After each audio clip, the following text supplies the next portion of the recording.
Good morning children. अभी मैंने आपको एक वीडियो भेजा है जिसमें मैंने आपको बोर्ड पर बताया है कि हम फंक्शन को कैसे यूज़ करते हैं, कैसे फंक्शन को बनाते हैं। ठीक है, उसी प्रोग्राम को अब मैं यहाँ पर आपको रन करा कर दिखाऊंगा पाइथन में ये कैसे काम करता है।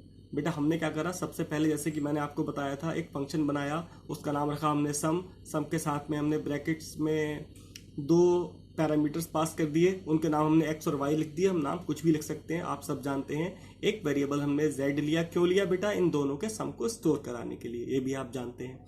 अब ये कैसे पता कि ये फंक्शन की डेफिनेशन है बेटा? हमने इसके आगे डेफ लगा दिया, इससे पता लग गया कि ये हमारा एक फंक्शन है, फंक्शन की डेफिनेशन है इसके अंदर, क्योंकि इसके आगे डेफ लगा हुआ है। डेफ एक क्या है बेटा?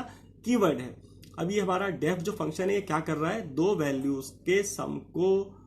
वैल्यूज का सम कराकर उनको स्टोर कर रहा है, सम को जेड के अंदर, और जेड को यानी कि सम को प्रिंट करा रहा है।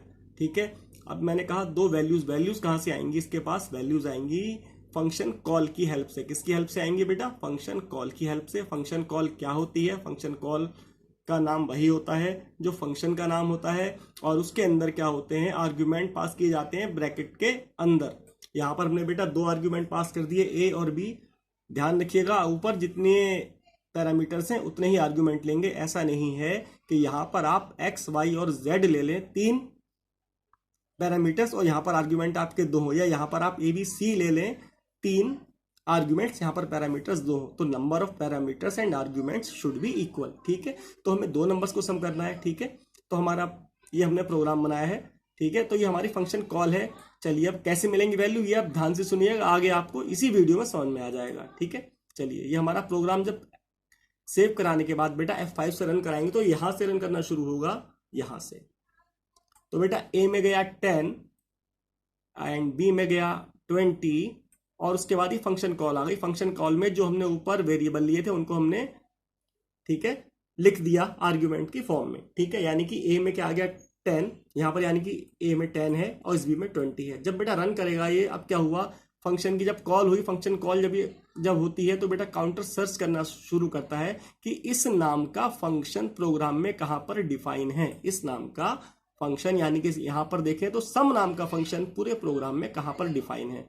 ठीक है, अब ये रन करना देखेगा है, अरे ये तो ऊपर लिखा हुआ है। कैसे पहचाना इसने? क्योंकि सम के आगे ब्रैकेट्स हैं, ब्रैकेट्स के अंदर दो पैरामीटर्स हैं। यहां पर कितने पैरामीटर हैं? अच्छा, यहां पर भी दो हैं। समझ गया कि भाई यही मेरा फंक्शन है जिसके अंदर मेरे को एंट्री लेनी है। अगर यहां पर हम 3 लगा देते, एक्स वाई जेड सपोज, तो ये इसके अंदर एंट्री नहीं लेता। लेकिन यहां पर नंबर ऑफ पैरामीटर्स और आर्ग्यूमेंट्स और फंक्शन का जो नाम है सम, वो भी सेम है, इसीलिए वो इस फंक्शन के, ठीक है, इस फंक्शन के अंदर एंट्री कर लेगा काउंटर। उसके बाद देखेगा क्या करना है, इसके अंदर एक वेरिएबल है, इन दोनों को सम करना है, इन दोनों का सम करेगा।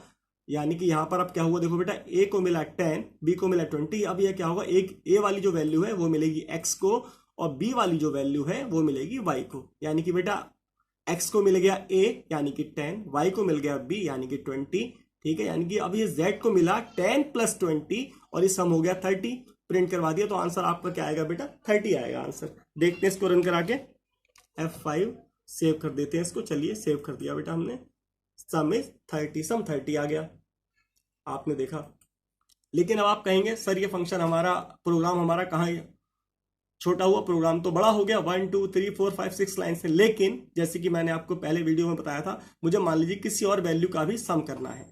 ठीक, चलिए तो मैं उसी फंक्शन कॉल में वैल्यू प्रोवाइड करवा दूंगा सीधा ही, SUM 2,7 कंट्रोल S, मैंने सेव करवाया, F5 से रन करा दिया बेटा। अब दो आउटपुट आ गए। पहले वाला जो था बेटा उसका आउटपुट आया हमारा 10, और 20 का उसका आउटपुट बेटा हमारा आया 30। जो हमने बाद में वैल्यू पास करी 2 और 7, इसका आउटपुट क्या आया 9। अब यहां पर देखिएगा आप रीयूजेबिलिटी कैसे, हमें क्या करते, अगर हमें दोबारा से सम करना होता किसी उसी टेक्निक के आधार पर जिसको हम पढ़ते हुए आए हैं, तो हमें ये कोडिंग दोबारा से लिखनी पड़ती, z = या k = 2 + 7। लेकिन यहाँ पर ऐसा कुछ नहीं है, ये पूरी की पूरी कोडिंग हमने रीयूज कर ली with the help of this function call. हमें केवल एक ही लाइन लिखनी पड़ी, और ये हमें पूरा कोडिंग को दोबारा से यूज कर लिया। ठीक है, ये फंक्शन की रीयूजेबिलिटी हो गई, इस कोड को हमने दोबारा से यूज कर लिया। ठीक है, आपके समझ में आ गया होगा इसका क्या बेनिफिट है। अभी तो आपको लेंथी लग रहा था, मान लीजिए मुझे कुछ और भी सम करवाना है तो मैंने फिर से यूज कर लिया इसको, SUM 30,6 कंट्रोल S सेव करा लिया बेटा हमने इसको। अब हमने इसको F5 से रन कराया। देखिए 30 इसका सम है 30 बेटा, इसका सम है 9 और इसका सम है 36। तो ये बेटा फंक्शन को हमने दोबारा से यूज कर लिया। ये हमारा इसका बेनिफिट है। काम कैसे करता है ये भी मैंने आपको बता दिया, ठीक है। नेक्स्ट पेज पर मैंने एक प्रोग्राम बना, इसकी मैंने आपको फ्लो ऑफ सीक्वेंस दिखा देता हूं बेटा कैसे काम कराइए। फ्लो ऑफ सीक्वेंस ये ध्यान रखिएगा तो आपके समझ में और अच्छा आएगा।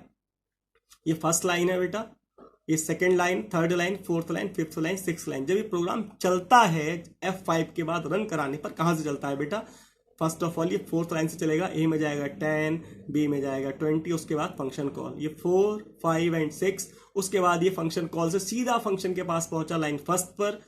फर्स्ट के बाद ये अंदर आया, सेकंड लाइन पर आया। सेकंड लाइन में जो वेरिएबल है वो अकॉर्डिंगली इसने सम किया, उसके बाद प्रिंट करके इसका रिजल्ट दिखा दिया, वापस आ गया, ठीक है। तो नेक्स्ट प्रोग्राम की टेक्निक थी रिटर्न वाले की, वो मैं आपको बाद में दिखाऊंगा। अभी आपके समझ में आ गया हुआ, यानी कि पहले चलेगा ये फोर्थ लाइन, फिर फिफ्थ लाइन और उसके बाद सिक्स्थ लाइन बेटा। उसके बाद ये वापस आएगा first line, then second line and then third line. उसके बाद वापस यहाँ पे आएगा, यहाँ पर कुछ है नहीं, प्रोग्राम आपका ओवर हो जाएगा, ठीक है। थैंक यू बेटा, इसको ध्यान से पढ़िए, समझिए। मैं रिटर्न वाला वीडियो भी जल्दी भेजने वाला हूँ आपको। मुझे बताइएगा आपके समझ में आया या नहीं आया, ठीक है बेटा।